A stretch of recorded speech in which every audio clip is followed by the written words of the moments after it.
Hello, hello. Welcome back to Loki's Librarian. I am your hostess, Librarian Katrina.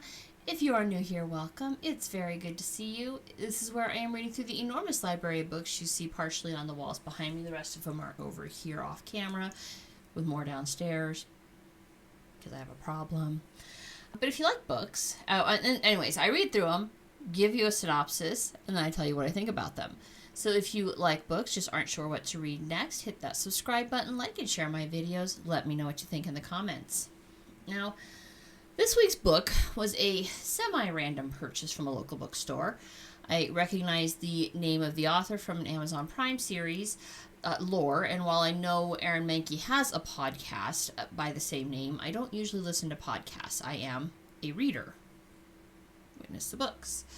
So when I'm walking through the bookstore, and I see The World of Lore, this week's book of the week, The World of Lore, Monstrous Creatures, by Aaron Mahnke, I grabbed it up. So I'm like, okay, I kind of dug the Amazon series. I didn't watch all of them, but I liked what I saw until my Roku box started freaking out on me. So I went ahead and bought it. And since it's Halloween and I'm trying to keep things light and spooky, oh my God, there's something in my eye.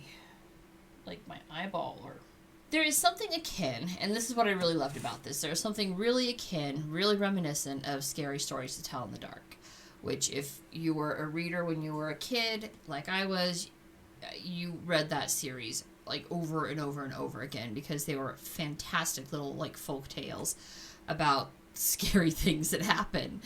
Really well researched. There is another Amazon documentary on that one, which was amazing, but that's not what this book is about. This book is, The World of Lore. But it's very reminiscent of Scary Stories to Tell in the Dark. But while that series was geared towards children, this is a little bit darker, a little bit more adult. Now, I'm not saying children should not read it. I would never make that judgment call. My own parents did not care what we were reading. As long as we were reading, they were happy with us, which is contributes to the big library back there, right? They were encouraged reading everything. But it's a bit dark, and there's just enough eyewitness storytelling to kind of up the creep factor to 10. And just enough of people going, yes, I saw this with my own two eyes, and sticking to their stories, not changing it at all, which is kind of unusual. Most people eventually they'll waver in details, but they're sticking to their guns. So, first up, the dead walk again, right? And this is not just the typical vampire lore, although that's certainly included in there because lore, that's part of it. But Mahnke kind of works through how this lore developed. He reconstructs it. Yes, of course, he talks about Vlad the Impaler, and he talks about Dracula and the influences that created Dracula. But he goes beyond that. He traces the dead walking lore all over the world. He talks about the Draugr in Norse mythology. He talks about Ampusa from Greek mythology, who I had never heard of. Zombies from Haitian lore. Revenants, and how you would combat each of these. So it's really interesting. In addition to the typical stake through the heart, it was believed that if you remove the heart, and this is in Eastern Europe, the Slavic countries, so Romania, Transylvania, the vampire countries, which is where we get a lot of our lore from. So, if you're gonna believe, you gotta believe they know what they're talking about. What they believed was if you remove the heart and liver, sometimes heart and lungs, but the heart was definitely key. You had to remove it, burn it, and make a tonic out of it. The afflicted could be healed. So if you'd been bitten, but presumably had not yet died yourself, you could actually be healed and not made into a vampire by drinking this tonic. And this is recent lore, too. Recent. Mahnke unearthed, and pardon the pun, a story about an active vampirism from 2003 in Romania. So that's less than 20 years ago that there was an active vampire in Romania. The section does not just focus on vampires, but it also focuses on hunters, although typically the vampire hunters were not, we think of Van Helsing because that's been, of course, much to do made out of that with Hollywood, but he was thinking more typically along the line of witch hunters, kind of along that old Nietzschean thing, be careful, lest ye hunt the monsters, lest ye become the monster yourself, that sort of Nietzschean ideal. But it's a good point because he's talking about the witch hunters of the 16th and 17th centuries, and there was one, the witch hunter general, and I'm drawing a blank on his name. It's obviously in the book, but basically there was 150-year span from the 1600s through the 1700s, where, wait, was it 300? Maybe it was a 300-year span. It might have been 300. I'll look it up. There's a span of time where basically like 500 people were killed for witchcraft. It had to have been a 300-year span, because it was basically thinking like, yeah, because it was 1400 through 1750 approximately, so 350-year span. 500 people died in England, and like 300 of those were in this like 2-year window of operations of the Witchfinder General, which basically had a license to commit mass murder, and they just let him, which is freaking insane. But goes to speak to how terrified people were of witchcraft and the concept of witchcraft, and deals with the devil. And of course, witchcraft back then was all satanic. There was nothing about modern witchcraft was included in that, where it's, you know, a green religion and generally peaceful, and, you know, that they believe in karma and the threefold law. None of that was present. These are people who made a pact with Satan, and they were terrified of it. And so the Witchfinder General was given this kind of like carte blanche to do what he had to stop it. And the next section was fun. There's 5 sections in the book. So the first one had to do with the dead walking. The next one was fun, but scary. And I'm a modern day heathen and a fully superstitious witch. I do believe little people exist. I'm a believer, so, you know, I'm biased in this book review. I'm not sure if Aaron Mankey's a believer. I think he's looking through the lore, but I'm not at all sure he's a believer, which is okay. You don't have to be to research something and write a good story about it. But I am a believer. And I tend to believe the little people exist, all right? I believe they exist, and I occasionally leave food out for them because I'm a superstitious witch, and that's what you do if you're smart and you want to be on the good side of the fae. But in this section, Mankey connects global folklore on the matter, and it seems that it was global. I mean, basically not just the Scots-Irish, but Hindu, Native American, Scandinavian, Greeks. Everybody has lore regarding the others and how they walk among us. Generally, they're seen as small, although Scandinavian lore they're thought to be tall elves.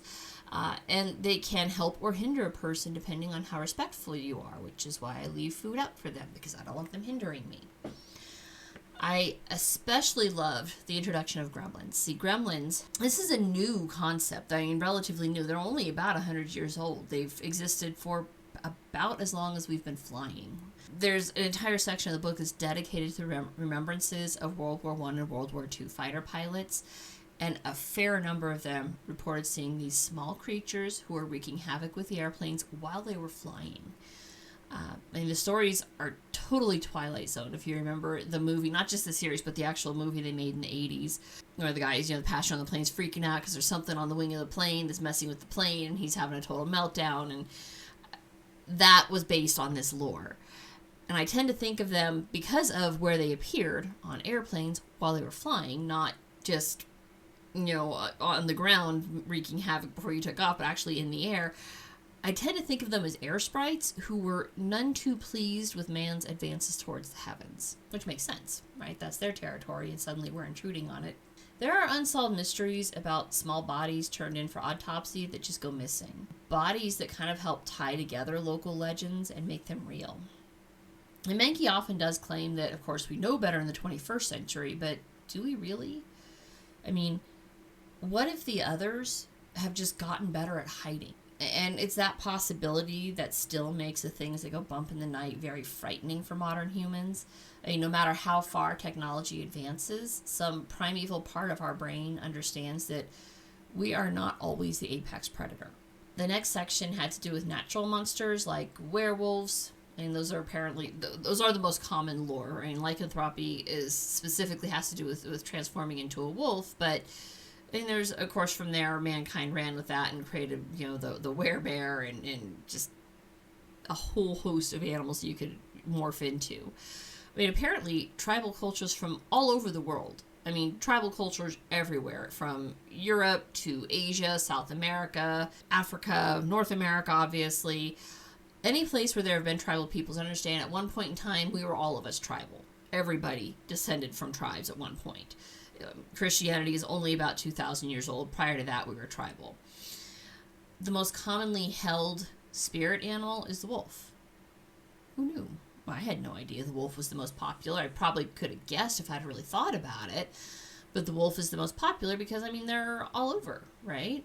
I mean, wolves existed on pretty much every continent.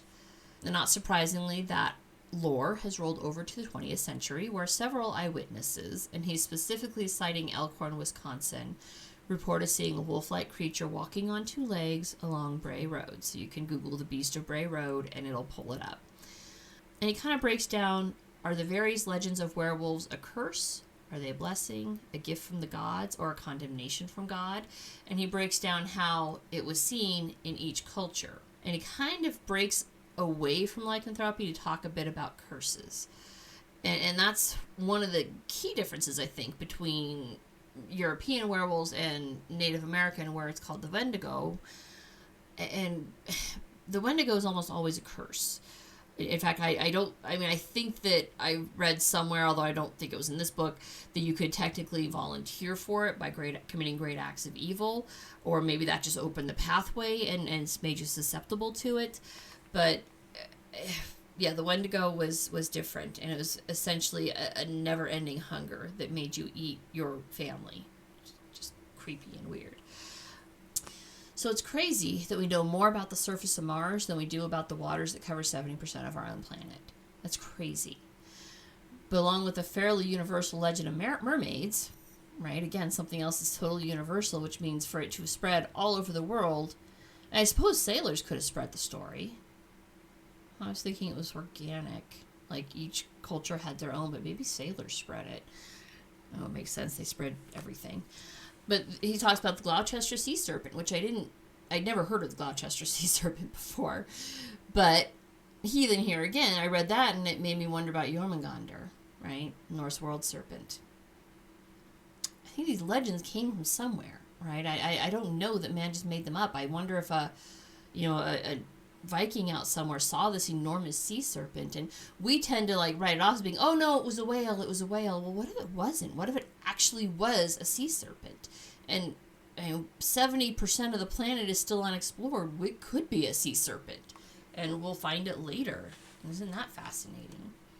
And of course he touches on Mothman, because you can't really write a book about Americana legends without talking about Mothman, who enjoyed a resurgence in the late 20th century, or maybe the early 21st century, thanks to Hollywood, but it goes at least as far back as 1894, West Virginia. And the shortest part of the book had to do with others, which I thought was going to be just focusing on haunted dolls, but there's only 2 stories on haunted dolls. One is Robert the Doll, which is covered in the Amazon series, because I saw that one, and the other one is on Annabelle, who is apparently a demon-cursed doll. It's kept in a museum behind a glass. This is warning, do not open. Apparently there's an entire book on cursed dolls, not written by Mankey. I put a moratorium on myself for buying books this year, except for the President books, because I don't have all the President books, but it's on my Amazon wish list now, because I'm like, well, I'm not going to buy it now, but maybe for next year. The rest of that section, it was a really short section, covered the Jersey Devil, which if you're from New Jersey and the Pine Barrens, you're familiar with the Jersey Devil. And the other one had to do with a creature, a similar devil-like creature that was attacking women in London for 40 years. Yeah, 1790 up through the 1830s. Neither of them were reported as being even human-like, so I'm not quite sure what the connection to our other halves, which is the title of the section was, unless the section was just meant to mean an other stories category. Now, the final section, easily the longest, was on ghosts, which makes sense. I mean, as long as people have been dying, so, millions of years here, those left behind have been trying to connect with them and contact them, globally. Universally, most death rituals have to do with laying the spirit to rest as much as the body, because once we got over trying to contact them, we realized how genuinely horrifying it would be to actually talk to the dead. Too much knowledge is not always a good thing, which, all knowledge is worth having. I would totally try. If I had the ability to speak with the dead, I'd reach out to them. And of course the book talks about the Fox sisters from last week, because spiritualism, that's the rise of spiritualism in the 1840s and 50s. But then he dives into just a bunch of ghost stories that were not as easily debunked. The Fox sisters basically debunked themselves in 1888, and while yes, they reversed a year later, the damage was done at that point. So he talks about the Phelps family in Connecticut, mining accidents, while building railroads, houses haunted by suicidal maids and murdered slaves. He discusses haunted ships and haunted coastlines, and at least one instance where ghostly testimony was accepted in a court of law. Seriously, the victim's mother had a vision and said that her daughter had been strangled by her husband. They actually dug up the body and found the finger marks around the neck. Isn't that weird? And he was convicted. They did not sentence him to death, so apparently they weren't quite willing to trust ghostly testimony to that point. He was sentenced to prison instead. Shue, S-H-U-E was the last name. Was it New Jersey? It may have been New Jersey. Apparently Jersey's a weird place, and not just for the short little thing from South Park. Snooki. There you go. She's not from South Park. I know, she's from the Jersey Shore. I just like the South Park version of her because it was accurate. Then he rounds out the chapter with hints of good old-fashioned witchcraft and devil worship. And here, this is actually this is the one story that I objected to. Not because, obviously I agree with, I think witchcraft is real. It was the conclusions he drew from it, which I objected to. So he talks about one of the first instances of witchcraft in the colonies, which happened in 1671, a full 20 years before the Salem witch trials. So in Groton, the minister was Samuel Willard, and his housemaid Elizabeth Knapp began to complain about aches and pains. In fact, a lot of the attacks that she claimed were happening would be mirrored exactly, like word for word, 20 years hence. Just up the road in Salem. Not necessarily uncommon, and I'll explain that one in just a moment. But I don't think she was bewitched. I don't think, which is what Willard believed, obviously. Willard was sure that his maid had been bewitched. Menke gave it the spin that she was a woman finding her own voice and speaking out against injustice, which I'm gonna call bullshit on. And here's why. He paints her as a poor, illiterate housemaid. Unfortunately, several months ago, I read a book called American Nations, and I will include a link for that particular review down below. Not necessarily one of my favorite books I've read so far, but what I did learn is the Puritans were the most literate peoples in the colonies, and in fact they pushed for public education, and everybody read. Everyone, men and women, everyone was taught to read. I think the literacy was nearly 100%. I think the only ones who didn't necessarily learn to read were slaves, literal slaves. And even then, I'm not sure. They may have taught them too, because see, what the Puritans believed was that in order to be closer to God, you had to be able to know the Word of God directly, which means you had to be able to read the Bible. So they taught everybody to read, which incidentally is why I don't think it's at all unusual that the girls just up the road had the same symptoms as Miss Elizabeth Knapp, because if they had heard even rumors of those trials, they would have been able to read court documents. Maybe. Obviously, I don't know if they did. There's no proof of that. It could also be that they had heard rumors that this was going on, and they picked it up and played their games. And I haven't read the book that I have on the Salem witch trials yet. I do have one. I was going to read it sometime next year, probably in May, because while everybody equates witchcraft with Halloween, the Salem witch trials witch craze fear started in May of 1692, and so it seems more appropriate to me to keep it on par with the historical. Anyways, I'm rambling now. So anyways, he reached the conclusion that she was finding her voice. Willard believed it was witchcraft. I think that she did something she was not supposed to do. And to avoid getting in trouble for this, she faked her fits and said she was bewitched. Now, what makes me say that? During the Salem witch trials in 1692, Mary Warren, who was the servant of John Proctor, started having fits. When Proctor suggested that a solid thrashing would set the girl straight, Warren was miraculously cured. Apparently, she wasn't so dedicated to being bewitched that she was willing to take a beating for it. And as soon as she stopped acting out, the other girls said, oh no, she's a witch too, and round and round we go. I think Proctor was eventually one of the guys hung. I don't generally advocate beating children, for the record, but sometimes, spare the rod and spoil the child, or in this case, the child will have 20 people killed as a result of acting out. Human nature being what it is, lying to avoid punishment is something children have been doing basically forever. Lying is kind of common nature to children. You have to train them not to. Not with beating. I'm not saying that that's the way to go. I genuinely don't think that.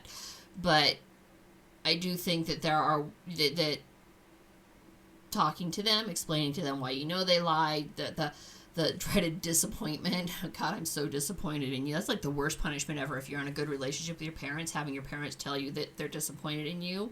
He's like gut-wrenching. It's like, oh my God, I failed as a human being. My parents are disappointed in me and I don't know what to do with my life now. Anyways, obviously nobody can swear that she was literate, but I think the odds are in my favor on this one. She was probably literate because the Puritans believed that you had to read to know the Word of God. But overall, I genuinely loved this book. This was a good one. There was the universality of the folklore discussed was fascinating. And it's fascinating because you can see the threads of folklore being picked up by modern horror fiction authors like, Larry Correia, Patricia Briggs, Kevin Hearn, Laurel K. Hamilton. All of these pick up these threads of folklore and start weaving their own worlds from them. And that universality is what contributes to the mass appeal of these authors, me included. I've read every single one of those and I adore their works. I mean, I remember reading Monster Hunter International for the first time and then forcing my husband to read it because he was more into manga and anime, and I'm like, no, you gotta read this one. This one you gotta read. And he did, and then I made my family read it. I kind of pulled the whole world, my whole clan, into this wonderful world of monster hunting. And you can see this lore through there. I mean, the belief structure is already there. The folklore is handed down generationally. And then these authors put a modern spin on it and carry us into the realm of what if. What if these creatures are real and the government is just hiding it from us? Or what if we just acknowledge they were real and let them walk among us as free citizens? It's fascinating. If you have not yet discovered lore, I highly recommend it. There is a podcast, the Amazon show, so if listening is more your speed over reading, I had a friend say there was not much difference between the three choices, but since I like books, I like this book and would recommend it for anyone who is looking for kind of a creepy thrill right before Halloween. That's it for this week. Thank you for watching. I will see you all next week. Bye.